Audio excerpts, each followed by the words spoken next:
wabula King Saha anyumidde munnange ate olunaku kye yeekola munnange ate esayidi eri emitala w'amayanja munnange ate kika buka esayidi eno. Kakati nno ngenda kubeera nno nga nkutuusako munnange King Saha ali mitala w'amayanja munnange ate esayidi eno.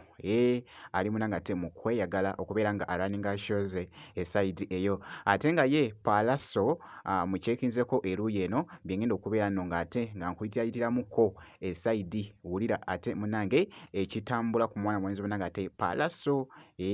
Ngenda kubeera nga njija nabyo mu maaso awo. Kakasa nti nno vidiyo ogimpeera like kosa ate n'okusubscribinga kasita obeera nga tonaba. Bambita Jaminati nsinzira wano wennyini esayidi.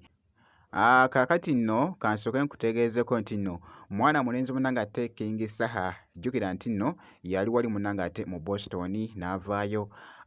Mwana mulenzi ono King Saha abadde ne show, actually abadde ne show wali mu Canada kw'ossa n'awalala era emitala w'amayanja esayidi. Kakati nno mwana mulenzi ono ye mu Boston wali teyasooka kuddirawo Uganda kuba jjukira nti nno nkutegeezezza nti abadde ng'alina shows esayidi emitala w'amayanja eno era nga abaddeyoko. Kakati nno wali obumu ku butambi obubadde butambula wali abadde yeeyagala munnange nga bw'ogezaako okulaba awo abadde munnange ng'ali mu kubala ensimbi.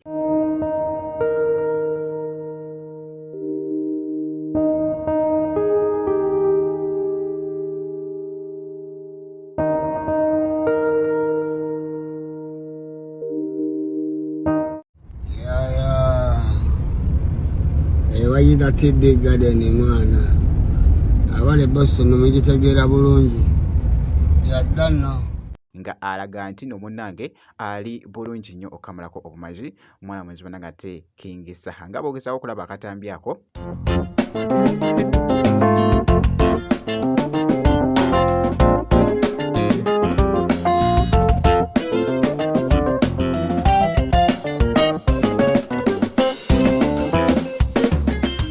Obutambi bungi nnyo nkugambye bubadde bukutte akati wali nga kyali mu kwekola munnange ate wali emitala w'amayanja ate Tabbo wali wonna nga bw'ogezaako munnange ate okulaba. Kakati nno abaddeko ko n'ekifo ky'abadde alimu awo nga bw'ogezaako okulaba akatambi ako.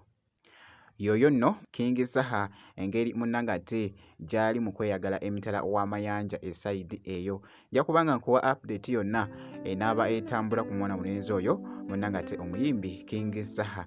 Kakati ku sayidi y'emu nkyekinzako ku Palaso ali mu kushuutinga munnange ate vidiyo ye bikyuka esayidi eno. Nkugambye vidiyo ngirengedde wali kwegamba ashuutinze vidiyo eno okuggyayo munnange ate amakulu ag'oluyimba bikyuka esayidi. Jjukira nti nno ekigambo bikyuka like nti nno ng'olina embeera gy'olimu mwattu ate n'ekyuka nodda ate mu bulamu obulala kwegamba nga bikyukakyuka bwe bityo. Kakati nno mwana mulenzi munnange ate Palaso ye vidiyo nno gy'ali mu kushuutinga ku luyimba luno. By the way oluyimba luno ndaba nga luli mu kutambula munnange naddala ku TikTok abaana balukolamu munnange ate challenge okukamalako obumazi. Nkugambye bw'atyo bw'abadde munnange ate wali ku seeti nga bw'ogezaako okulaba akatambi ako.